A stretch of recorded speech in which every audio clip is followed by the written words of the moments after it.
Hey everybody, welcome again to the Center Lane, a political discussion for the silent majority. Those of us who want our government just to get along, get something done, find middle ground, find something common. My name's John. Thanks again for tuning in.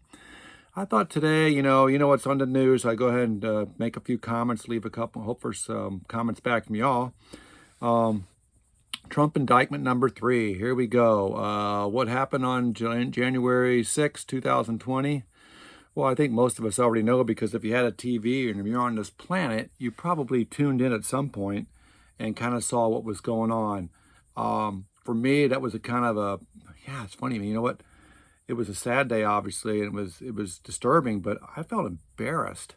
I felt embarrassed for our country. I mean, it was really weird. I thought that, like, man, look at this. This isn't the United States. Come on, man. It was really, really, maybe that's not a good reaction to have. That's the reaction I had, if I'm being honest with myself. I was embarrassed for us as a people. So anyways, we had the committee, the hearings last year, and they put together most of the things that I think Jack Smith ended up charging Trump with. There was 4 particular charges against him. One that wasn't there, I noticed, which was really would have made a huge difference in my opinion, and it wasn't there, was he was not charged for an insurrection or seditious conduct. That would have been huge. That's literally like, you're talking Benedict Arnold territory, you know what I mean? You get that, they're talking about you're a traitor, and that could be the death penalty almost. I don't know about that's true, but you know what I mean? It's big. Honestly, I didn't see the charges as anything we didn't already know. I mean, all of us that watched it kind of made our own opinion. Those opinions have been formed in the past 2.5 years with the committee hearings, if you kept up with them at all. Kind of, put us where we are today. Will it make a difference? I don't think it's going to make a difference for him, honestly. I think as far as his popularity and him getting the Republican nomination, I don't think it'll make a difference. I think people have already made up their mind. Like I said, most of us saw what happened that day, and you draw your own conclusions. That's what people do. And so far, his group that supports him, I think, will be very much still behind him. There's a lot of the whatabouts going on. What about Hunter Biden? What about? So yeah, that plays into it, and of course, every time we click on those stories on the internet and give a click to a story that tries to divide us, we get a lot of whatabouts, on both sides. I thought that the biggest thing for me, if I'm just going to take away what I thought about that day and what makes me disqualify Trump in my own mind, for my vote at least, I'm not a Trump hater. I'm not. I've mentioned that before. There's things about him, the part I hate. And I think John Oliver said, there's things I like about Trump, and it's the part of myself that I hate. I'm kind of in that boat too.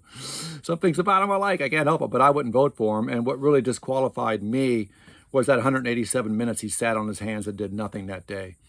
I was with my wife. We were on a little getaway in Mount Dora. And I remember we went for a late lunch. And we came back to the motel room, turned on the TV, and this riot was going on. It's like, holy crap, what's that? And we had a late lunch. I probably didn't even get into even knowing it was happening until about 2:30. And I believe it started at 1. So I watched it till, for quite a while. And I remember the whole time going, where's the president, man? Why isn't he on saying, stop this? Biden finally ended up showing up on TV before Trump. That was a big mistake, I think, for Trump, but that's what happened. He just didn't do anything about it. And, there's all kind of excuses, but with my own eyes, what I saw and what I felt that day, and I can't forget about it, is that where's the guy in charge? That was crazy. Another thing too, I thought, I don't know if any of you guys ever watch any of the old videos from the 60s and stuff, when there was a lot of rioting going on. And one thing that they used to do in Washington, President Nixon, used to do was, it's not a good look when people are protesting to have the National Guard all around you, because that makes it look like an authoritarian state. Sorry. So what he used to do was, he would have the regular Capitol Police out and visible, and he would stash about 400 or 500 troops in the White House, in the Capitol basement. So they were there if needed. And if they weren't needed, then nobody even knew they were there.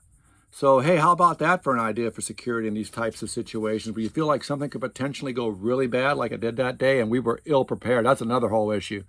Our security was ridiculously inadequate that day. For the most powerful country in the world to not be prepared for something like that.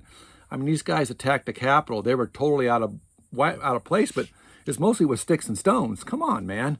We can't stop that from happening. So that was a big thing. So back in the day, like I said, they used to put the troops in there, and if you need them, you pull them out. If you don't, nobody knows they're there.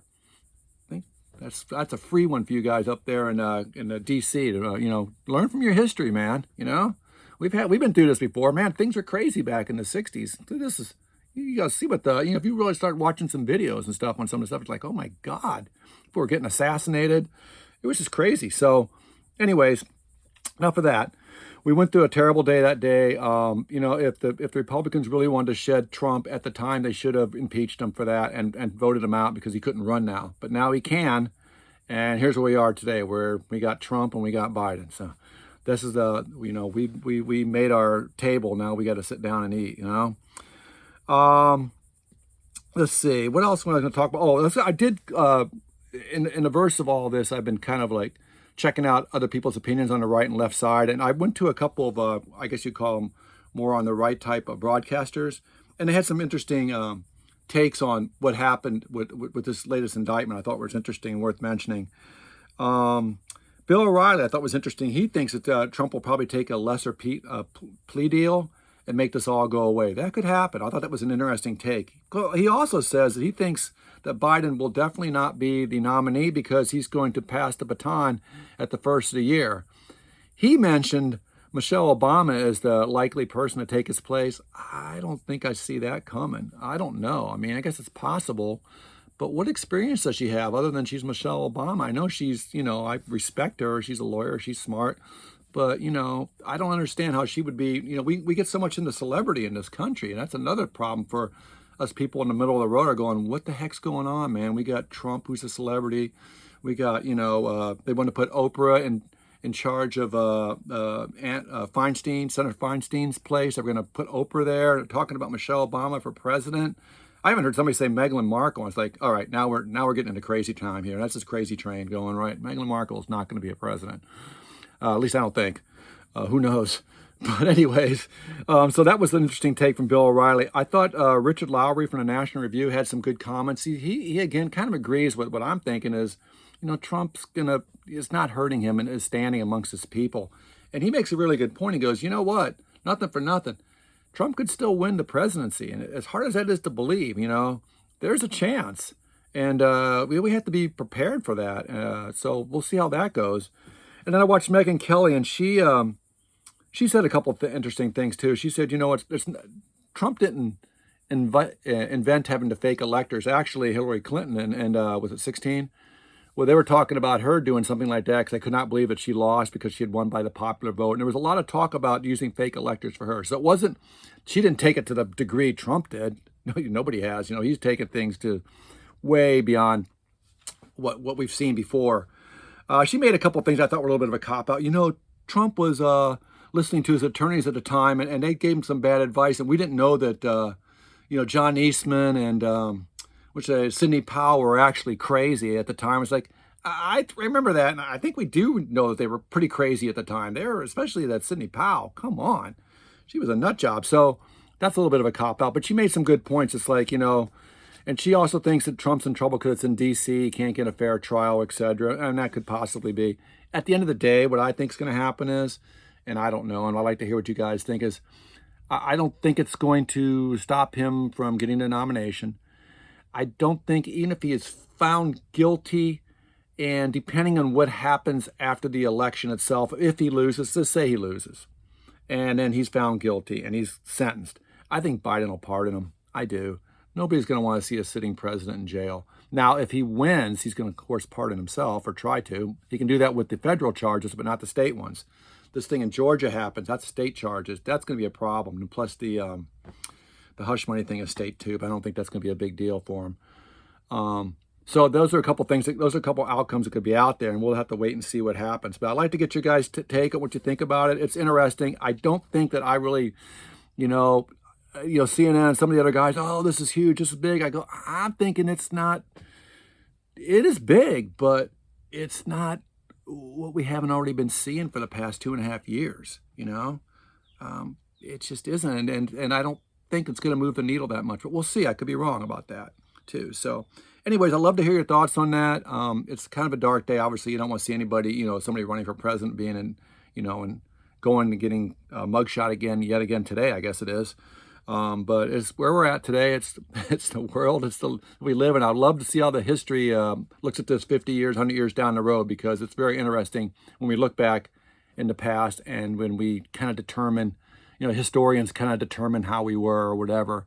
So I think that's kind of an interesting take, and we'll see how that goes. That's it for today, really. I just wanted to I thought, throw a couple comments out there because of what's going on. It is historic to a sense, not in a good way. And I'd love to hear some comments from you guys, and I really appreciate you listening, and you have a great day.